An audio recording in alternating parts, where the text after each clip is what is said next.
The mind behind the weapon, the SPAS-12 and the designers who blended power with fear. The October light was dying over Fornaci di Brescia when Luigi Franchi heard the sound that would define the rest of his life. Not the crack of gunfire from the proving range.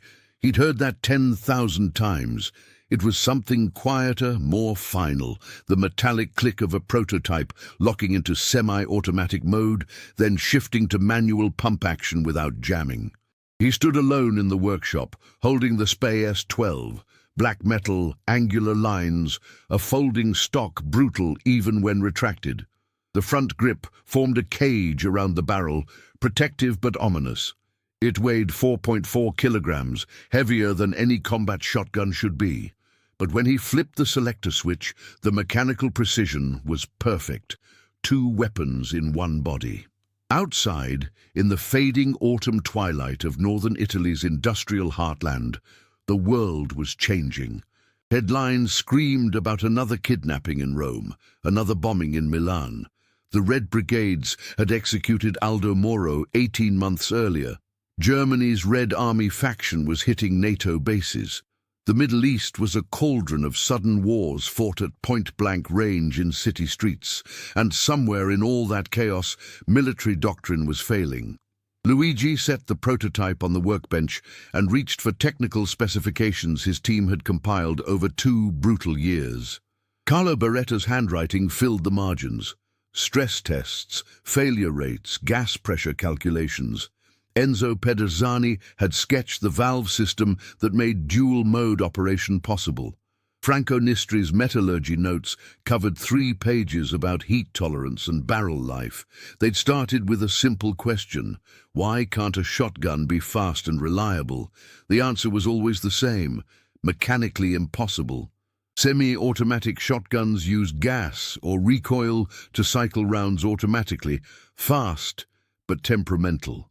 Pump-action shotguns were brutally simple. Manual operation meant they'd work in any condition, but they were slow. In urban combat, in hostage rescue, in the tight corridors where Europe's new wars were fought, slow meant dead. Military procurement officers had rejected Luigi's proposal without reading past the first page. Shotguns are support weapons, secondary tools. We don't need innovation in a dead-end category. But Luigi had seen the casualty reports. He'd read after-action reviews from counter-terrorism units that breached buildings with rifles too long for the space and pistols too weak for the threat. He'd talked to soldiers who came back from Lebanon, from Cyprus, from urban battlefields where doctrine met reality and reality won every time.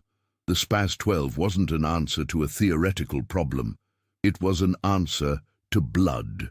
Tomorrow, 3 officers from Komsubin, Italy's naval special forces, were coming to see a demonstration.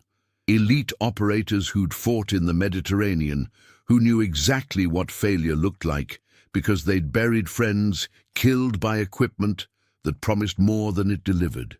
Luigi set the weapon down and walked to the window. Below, workers were leaving for the night. The same workers whose grandfathers had built hunting shotguns for Italian nobility, whose fathers had hidden blueprints from the Nazis, whose hands carried 111 years of Franchi family history.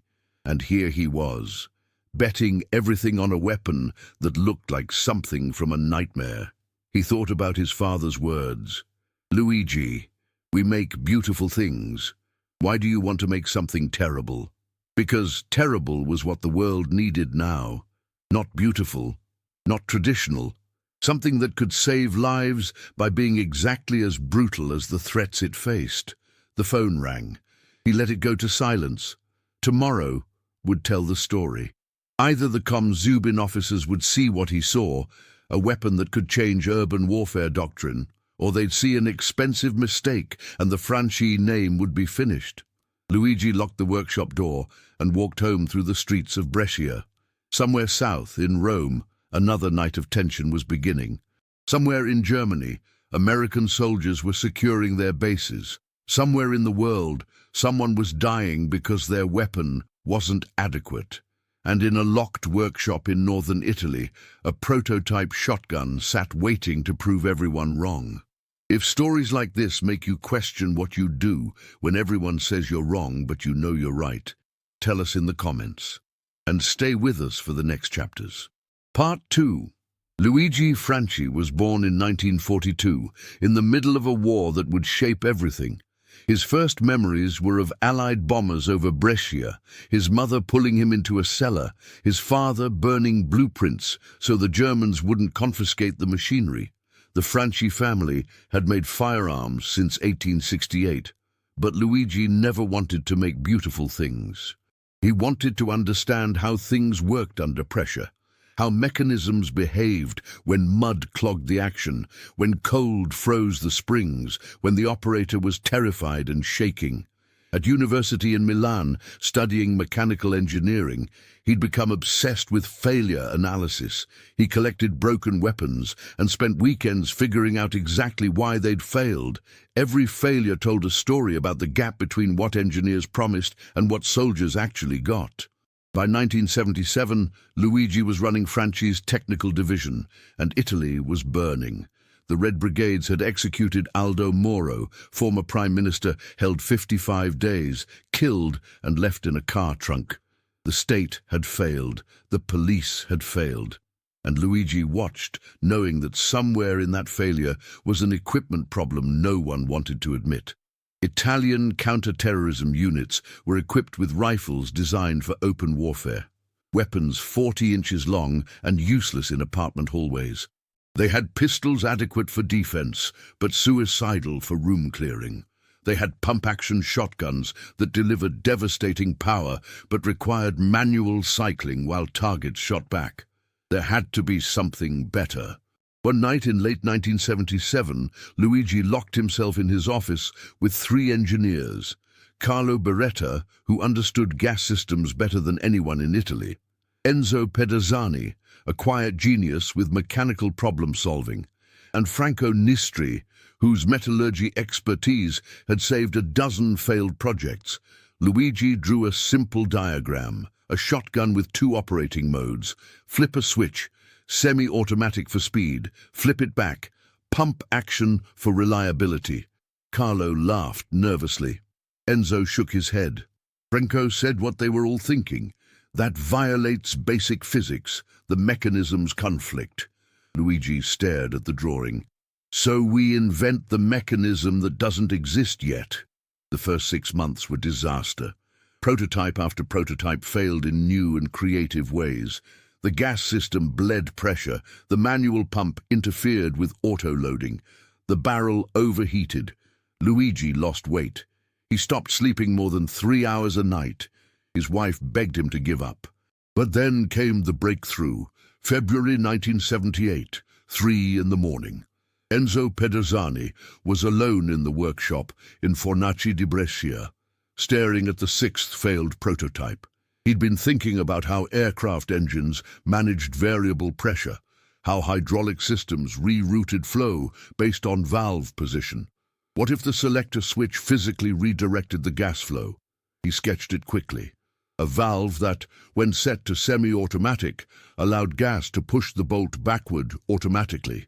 When set to manual, the valve sealed completely, requiring the operator to pump manually. 2 weapons, 1 body. When Luigi saw the sketch the next morning, he knew immediately this was it. They spent 4 months fabricating a working valve system. The tolerances had to be perfect. They tested it with hundreds of rounds, different ammunition types, different temperatures, and slowly, impossibly, it started to work. By mid-1978, they had a prototype that could fire 50 rounds in semi-automatic mode, then switch to pump action and clear a jam manually, then switch back without failure. But when Luigi presented it to Army procurement, a general looked at the SPAS-12 and said, "This isn't a weapon. This is an abomination. It looks like something from a horror film." The request for funding was denied. Luigi sat in his office afterward, holding the rejection letter. 2 years. Every hour of sleep sacrificed. Every argument with his wife, every skeptical look from his father, Enzo found him there an hour later. We failed, Luigi said quietly.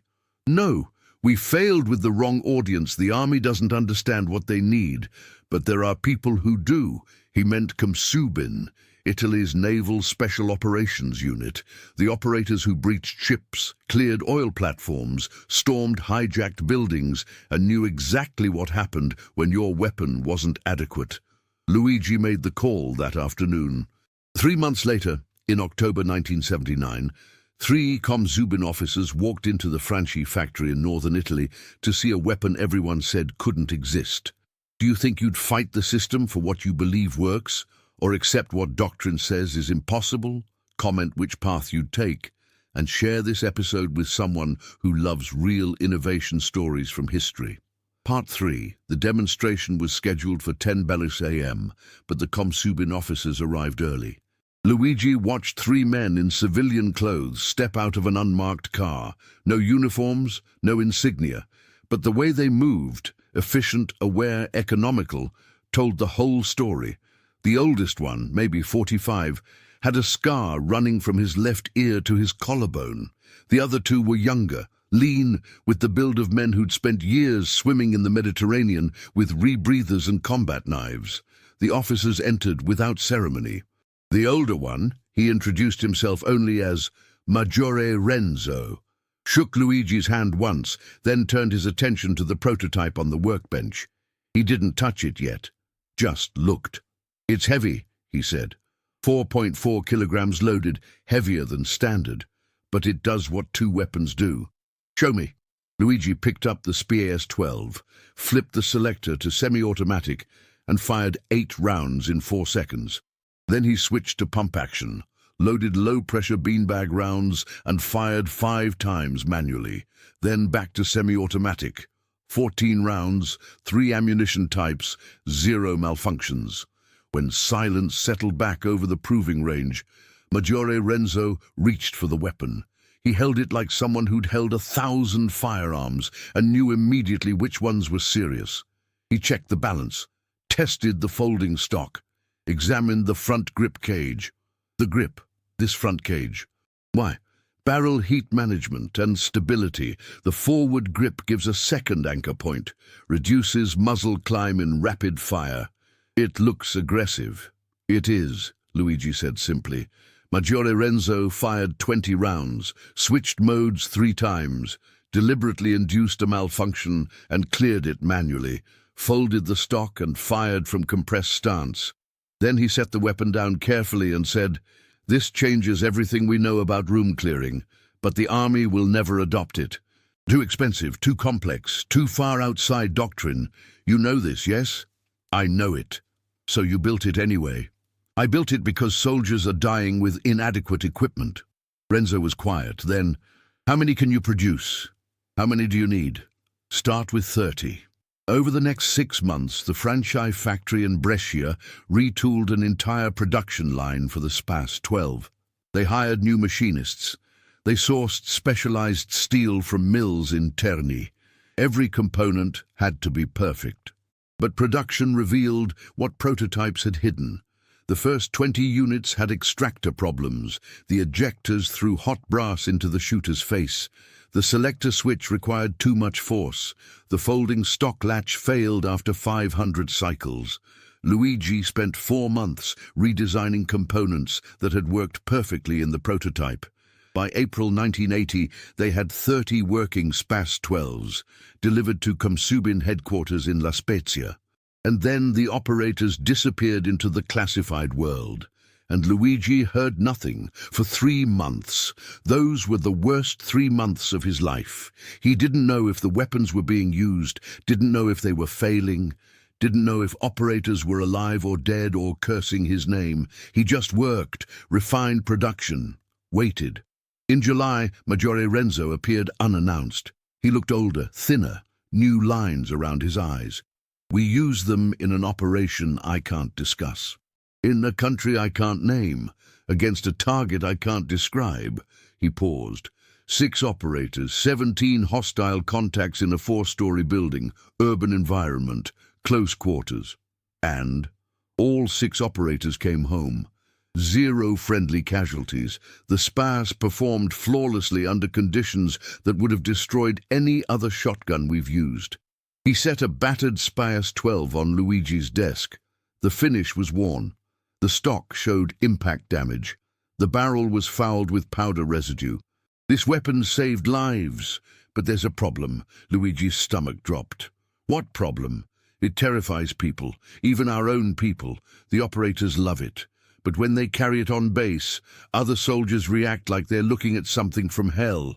The appearance, the angular lines. It's not just a tool anymore, it's become a symbol. He met Luigi's eyes. You built a weapon that's as much psychological as ballistic. I don't know if that's what you intended, but that's what you've created.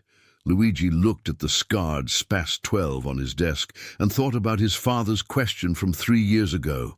Why do you want to make something terrible? Because terrible was what the world needed.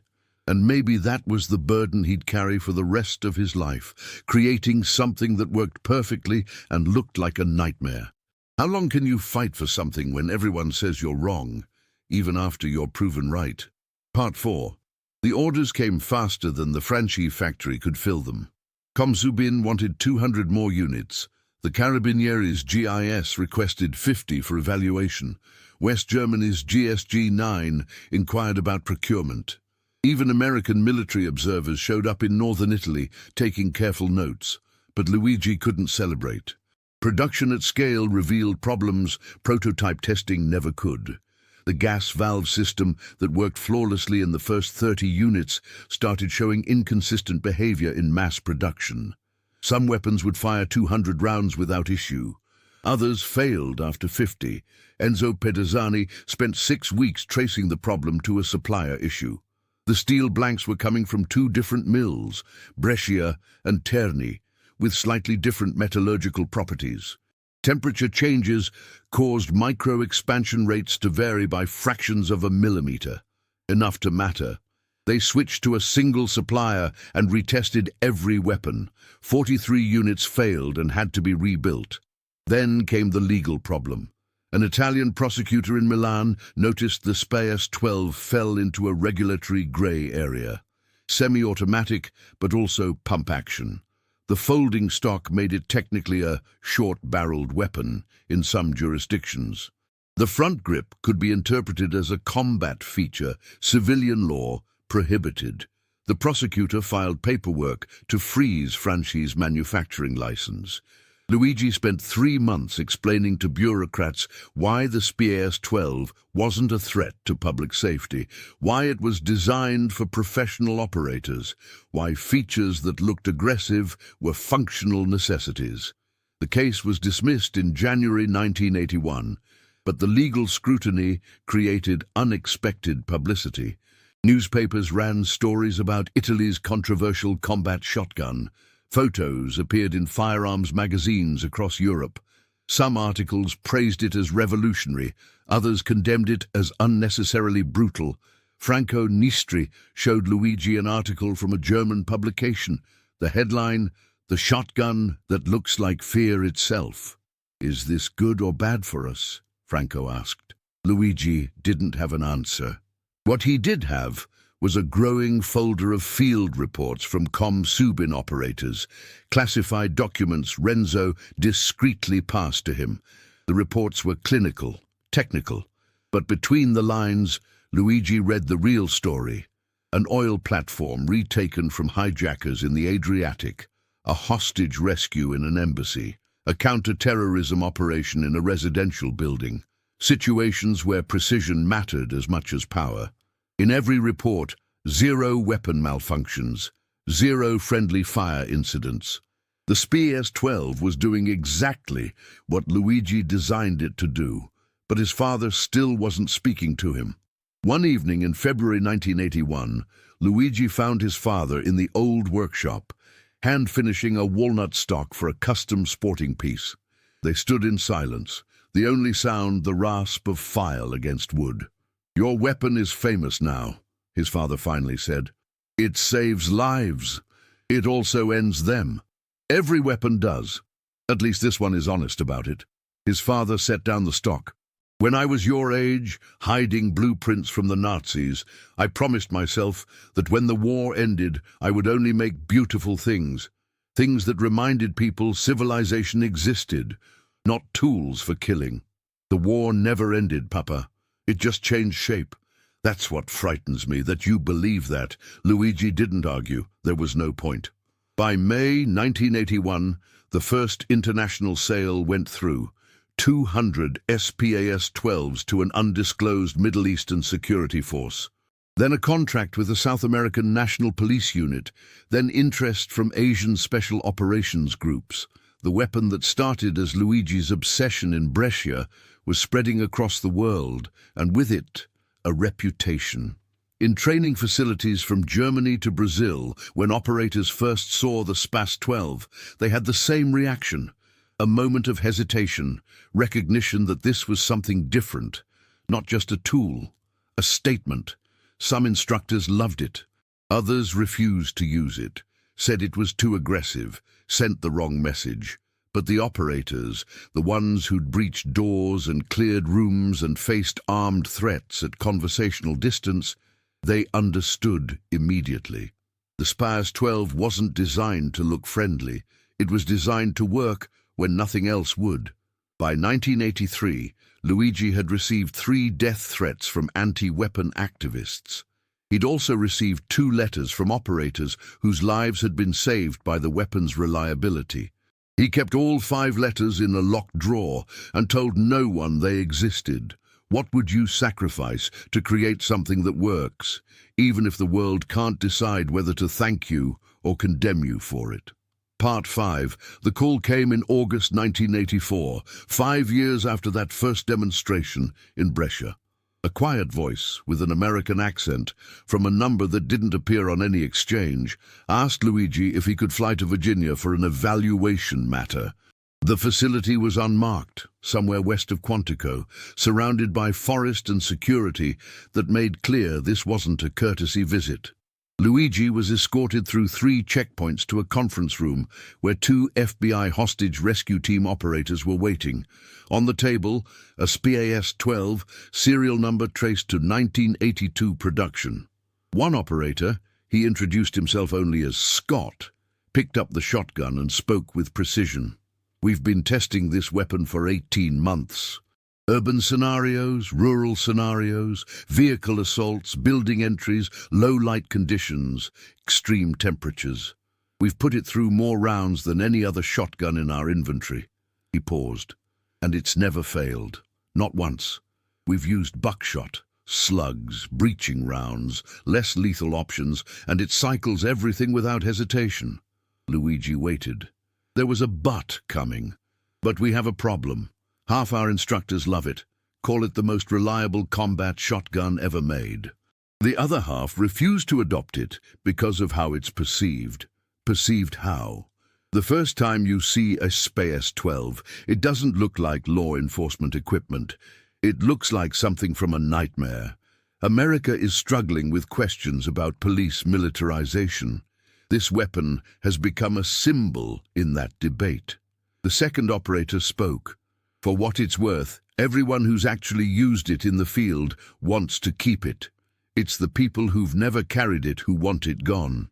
"So what are you asking me?" "We're asking if there's a way to make it less threatening without compromising the mechanism."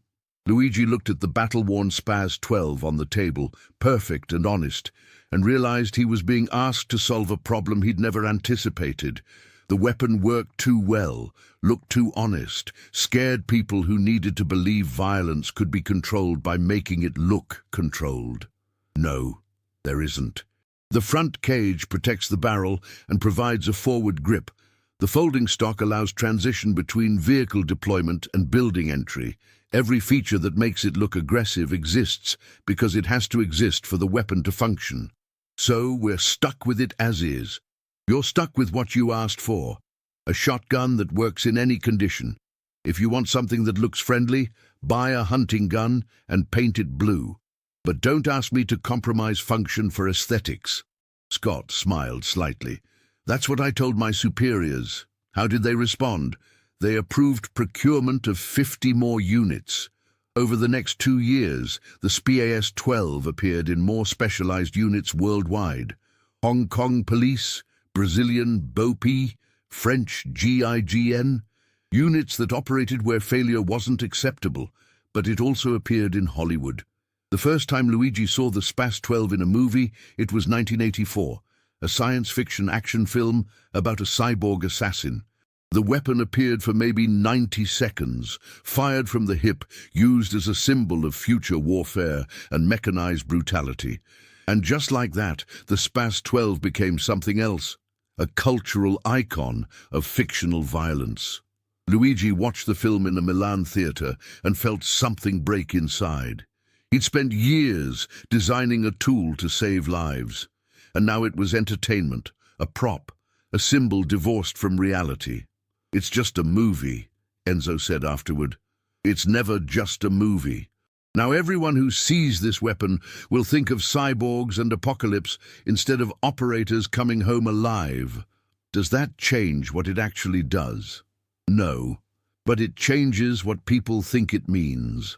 By 1987, the SPAS-12 had appeared in a dozen films, 20 video games, countless television shows.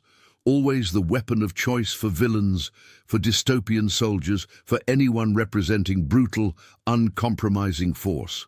Production sales actually increased because of the exposure.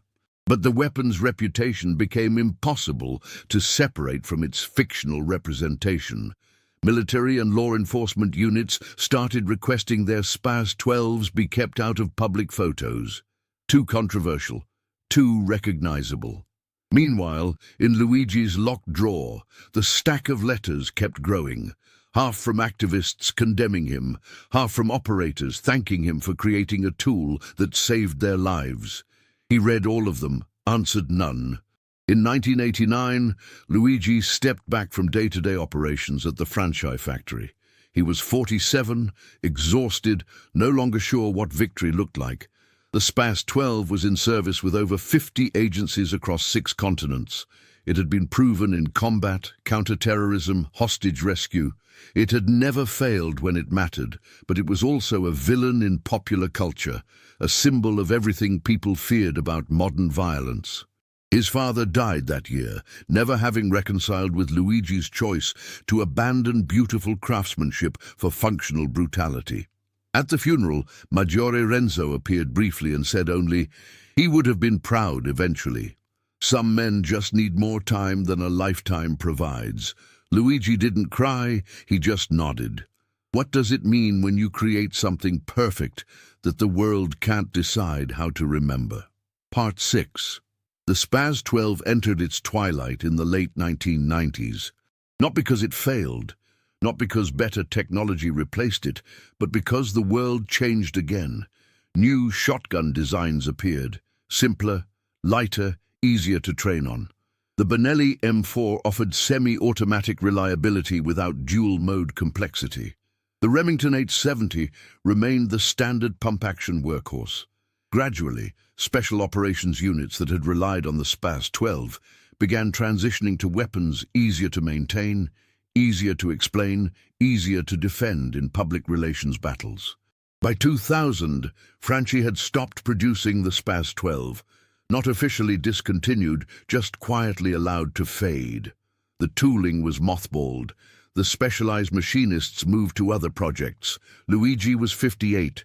He'd spent 23 years living with the consequences of his obsession. He still received letters occasionally. Veteran operators writing years after retirement, saying they remembered the SPAS-12 as the weapon that gave them confidence, when confidence was the difference between action and paralysis. One letter, from a former Komsubin operator, arrived in 2003. "I carried your shotgun in 7 operations across 3 continents. I never loved it. It was too heavy, too aggressive, too honest about what it was designed to do. But I trusted it completely.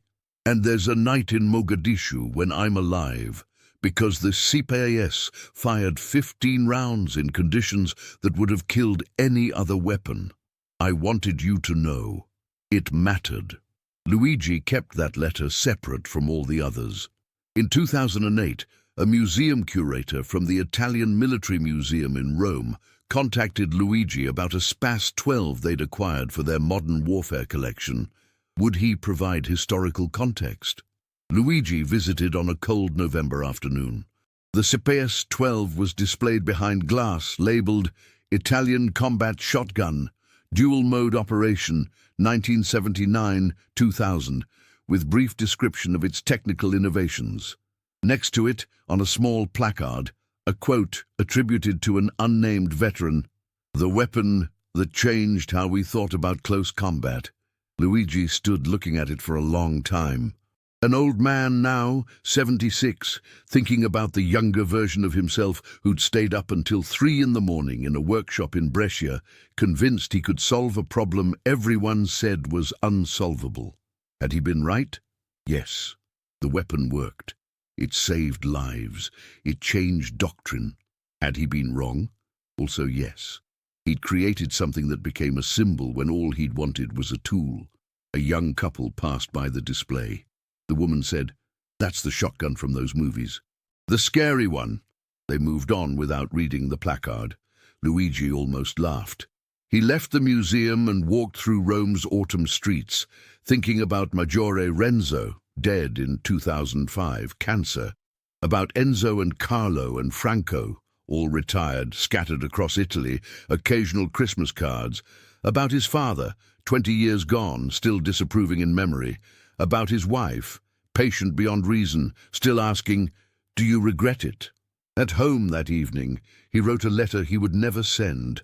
"I spent 3 years creating a weapon that terrified people as much as it protected them. I thought if I could make something that worked perfectly, the world would understand why it had to exist. I was naive." The SPAS-12 worked exactly as designed.